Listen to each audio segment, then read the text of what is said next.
வெளிநாட்டில் மனைவி கருவின் பாலினத்தை அறிந்த இர்ஃபான் அதனை இந்திய பார்வையாளர்களுக்கு தெரிவித்தது சட்டப்படி குற்றம் என வழக்கறிஞர் கனகராஜ் தெரிவித்துள்ளார்.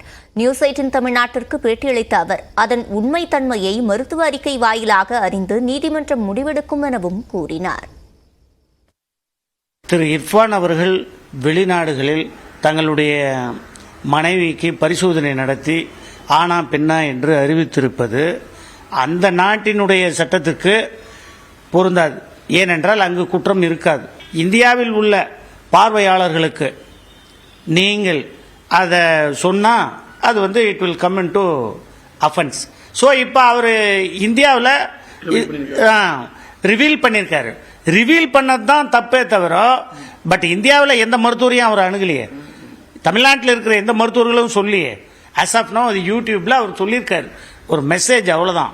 ஸோ அந்த டெஸ்ட் ரிப்போர்ட்டை பார்த்துட்டு அதை பேஸ் பண்ணி தான் நம்ம ஃபர்தராக எதுவும் டிசைட் பண்ண முடியும்.